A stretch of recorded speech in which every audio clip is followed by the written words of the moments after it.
Hi everyone, super quick for me. So I'm here in Chicago. Just been out I went to check out 7-Eleven on behalf of those vegan guys because, they're obsessed with a bit of 7-Eleven, as am I. But unfortunately, it was a bit rubbish. To be honest, there wasn't the right lot in, but then to be fair, it was later in the day, so maybe that. So I went to a CVS and I got some really cute, like, little vegan-y snack things, so that was cute. So yeah, it's very strange to be here. I've been wanting to go to the States for so long. It's very strange to actually be in the States. So yeah, first impressions, Chicago is big. It's a little bit scary, I'm not gonna lie. But I don't think it's scary. It's more because, you know, when you're so used to where you're from, and it's an interesting one, the UK and the US, isn't it? Because it's like not one language, because both countries have multiple languages spoken, but there's a kind of almost sense of kinship in terms of that shared culture, because we do have a lot of things in common, but also, you know, so many things are so socially and culturally different that, yeah, it's just really, really interesting. This is my hotel room. It's pretty, very pretty. It's nice and cozy. The only thing is no kettle, because that's a cultural difference, isn't it? There's no kettle. So, just like, what do I do? What will I drink? So I've been and bought some cold brew from the aforementioned CVS. So that's my caffeine at least. So, which is kind of cool. I do like going in the shops and seeing like all the different like products that we don't have back in the UK and stuff. So that's really interesting. So I don't know. Another big cultural difference, like crossing the road. It's hard, isn't it? Because like I'm like, how do I know when to cross? Because there's no beeping. Because if you're not sure in the UK, when you press the button to cross the road rather than just wait, and then when you can cross safely, it goes beep beep beep beep beep beep beep beep. So you know. And if you're hearing impaired, there's like a thing that comes out at the bottom of the thing that you press, and you can feel it, and it tells you it's safe to cross. But yeah, so it's just like a bit hairy. So I just stood behind people who looked like they knew what they were doing. I've not told you about the flight. I've showed you some clips. The flight was good, actually. I slept for a fair bit of it because the time difference is 6 hours. Chicago is 6 hours behind, like Greenwich Mean Time,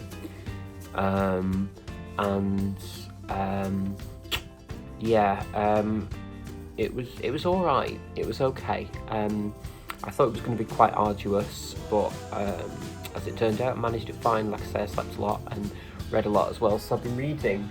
I don't know if you'll have noticed, but if you haven't, I've been reading 2 books on the flight. I've been reading Philip Roth's Letting Go, which was published in 1961. And also,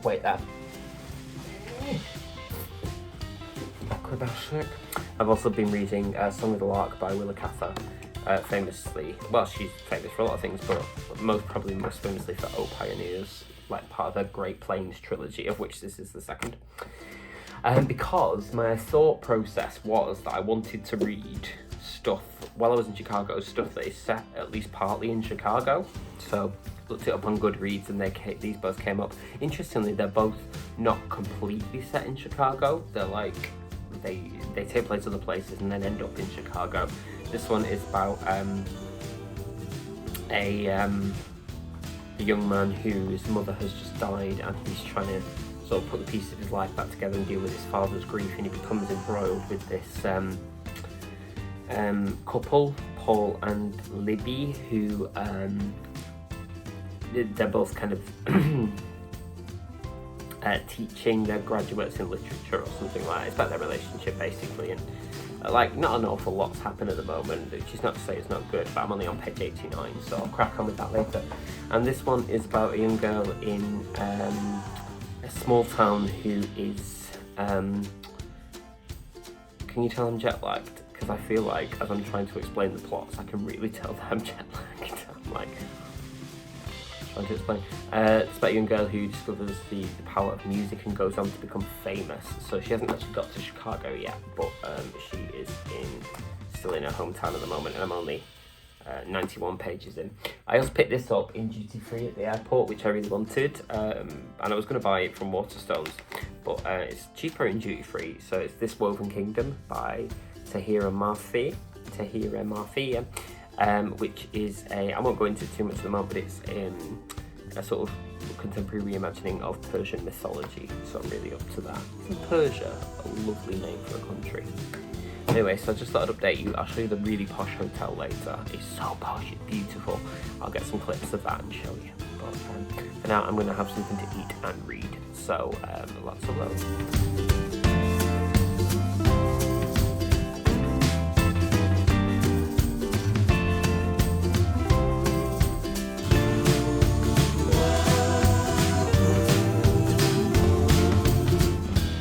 Good morning. It's Sunday of the Chicago trip, and I am on rest day today, which is lovely, which just means that I'm not working officially today. So I have some plans, hopefully, that will pan out. I want to go and find there's a Barnes and Noble apparently pretty near here, near DePaul University, so I want to go and find that. And then one of my colleagues wants to go to Sephora, I think, so I want to do that. But I also want to do, hopefully I can, go to the Art Institute of Chicago, because not only do they have one of my favourite pictures by Georges Seurat, which was the inspiration for the Stephen Sondheim musical Sunday in the Park with George. They also have a few Edward Hoppers, I think, or one Edward Hopper, I can't remember. But apparently they also have a painting or picture, I'm not sure what it is, that is either inspired by or it inspired, I'm not sure which way around, one of the ones that I'm reading at the moment, Song of the Lark. So I thought that might be quite interesting. So I might get tickets for that because it's open today. So again, another cultural difference. I know it's not completely different in the UK, but I was like, oh, I've got pay to look at things. That's interesting. Not that I begrudge paying for the arts, it's just, I kind of think governments globally should just subsidise the arts, but that's a different conversation, isn't it? So I'm hoping to do that today. So it's about 7 a.m. now, and I've just been downstairs to get coffee, which I'm going to have to wait for my cup of tea until we go out, I think to a cafe or something like that. Because I don't know, it just seems a lot easier to get coffee here. Gutted about the not kettle in the room, but hey ho. So I think I slept from about 9:30 maybe US time to now. Well, just before now. So what's that? It's about 9 hours, isn't it, or something? Which was totally to be expected. I'm completely not over like the time lag and stuff like that, so I'm still a little bit spaced, but hey ho. So, but I've got some form of caffeinated beverage, so that's good. What else was I going to tell you? So I read a little bit more last night. I realised that I'm selecting two, well, they're not both classics, but The Song of the Lark is a classic, and Letting Go, which is over there on the bed, is sort of a contemporary classic. They're both quite dense in some respects, which is fine, because that was the aim, to do things about Chicago, but I might have underestimated, shall we say, how kind of heavy or how much concentration I wanted to give to everything I was reading, particularly when I was a little bit looped, or wired I should say, because of the time thing. So what I have done is downloaded an audiobook of a lovely cozy, which is not Chicago set, but I'm going to make an exception, called The Plot is Murder by V.M. Burns, which is the first in a series of the Mystery Bookshop series, I think it's called. It's about this woman whose partner has passed away, and she is in her hometown and opening a mystery bookstore, which has always been like her dream. But then the guy who brokered the deal has been found murdered, and she's like the chief suspect. It's fairly standard first in a series for a cozy mystery. But she has this grandma called Jo, who is like, sort of like really sassy old lady and stuff like that, and very sort of gregarious, and she's got this group of elderly women friends as well, so they're kind of trying to solve the mystery at the moment. It's good fun, but it's interesting because she also wants to be a mystery writer, so in the context of the book there's actually two mystery stories going on. There's the actual mystery story, and then there's the one that she's writing because she wants to get published. So that's set in like this interesting interpretation of like old England. I say old, probably mid 20th century, early 20th century, maybe early to mid. Which is kind of, lots of lords and lieges and people killing other people's fiancés for inheritances and stuff like that. So it's interesting. I prefer the contemporary part. I'm not that fussed about the kind of old-fashioned upper-class thing because it's not what I would be reading anyway. But it's a nice little respite. So anyway, here we go. I want to forget to tell you as well. So I flew out here on BA. And the plane itself was lovely. It was really posh. You probably saw in the clips. Like, I'm not used to flying anything other than economy, but because it was such a long flight, I think it was either business or premium economy. So there was a lot of leg room, and they brought us a couple of drinks and stuff. But like, there was nothing I could eat on the flight at all. Nothing vegan on there. Not even the crisps or snacks or anything like that. And they had no milk to make tea with, other than semi-skimmed. So it's just a bit like, I feel like, I know that you can pre-order vegan stuff, this was a work trip, so I didn't have anything to do with that, and maybe I should have, but I kind of think in 2022 on BA, for how much presumably things cost to fly to the States, I don't think I should have to. I think there should be choices, like even the crisps and snacks have milk powder in and stuff like that, so it's just a bit like, for the whole 9.5 hours, whatever long the flight was, I had 2 Diet Cokes and 2 black coffees. So it's like, it's fine, but I would have liked the option to have something. So I think I'm going to tweet British Airways and just be like, not in a horrible way, but just like, can we think about this? It is 2022 after all, and I think there should be options. So there you go. So that's the plan for today, the gripe for yesterday, and state of my reading. I'm slowly but surely getting there with the reading. I've leaned more into the Philip Roth, which is currently focusing on, I think I told you about the couple that the main character was involved with, and it's sort of done a flashback to them negotiating their marriage, which is, he is Jewish and she was Catholic, and against all their families kind of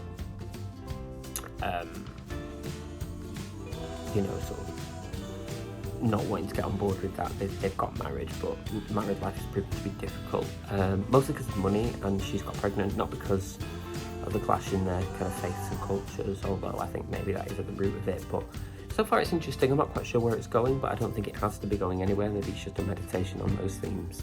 But they're finally in Chicago now, so the whole theme of the video becomes apparent. So I'm gonna have a really early morning bath now and have my coffee. So nice to see you nice, and I'll check in with you soon.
Hi, so it is Tuesday, and I thought I'd give you a little update. There I am in the hotel mirror. Hi, me. So the reading of the Chicago-based literature I'm going to be honest, hasn't gone that great. Just basically because I haven't really had the time, or I'm on a weird sleep schedule or something like that, and I actually found that both are quite heavy. In terms of like the amount of concentration, which is of course fine, but I probably should have budgeted for the fact that I'd want something that I could switch off with as well. So anyway, the good news is I went to Barnes and Noble. I finally found one, huzzah, which was one of my aims for being in Chicago, well, States. And so I picked up a couple of books. One which is I'm currently reading at the moment, which is not set in Chicago at all. It's called The Sorority Murder by Alison Brennan. It's about a student who goes missing and a podcaster who is also a student who's kind of doing a final project, and his final project is to do a podcast about what really happened. And I just thought it sounded a little bit light, kind of, good for the plane and stuff, because I'm facing another long flight back, so I thought that would be helpful. And I also picked up these. So I'd made a decision to only buy things that I couldn't get yet in the UK, so things that have already been published up here. So the first one is Vladimir by Julia May Jonas, which I don't like this cover at all. I think it looks like something that the book is probably not. I prefer the UK cover, but I do want to read it now. So this is about an English professor who's charismatic. I'm just reading the blurb here. Charismatic husband at the same liberal arts college is under investigation for inappropriate relationships with former students. And then she falls in love with this guy, apparently called Vladimir Vladinsky, a young novelist. So I like the kind of dynamic, which, that doesn't kind of, I don't know, maybe I'm being too judgmental, but that doesn't give me that from that cover, but there we go.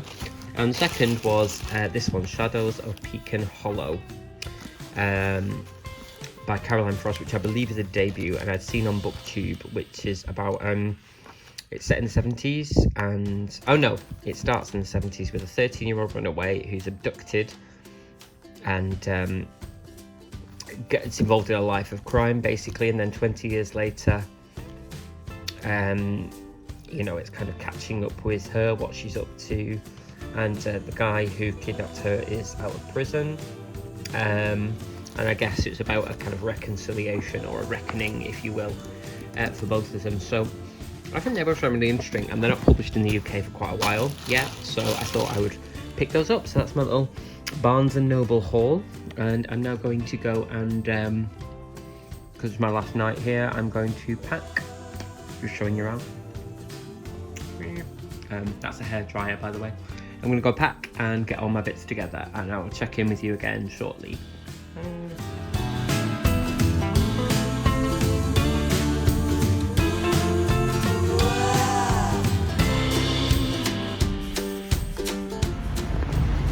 So it's snowing. I don't know if you can tell. You can absolutely tell, but it's snowing. It's quite nice at the moment. Hopefully it will stay nice and not, snowstorm. But Chicago.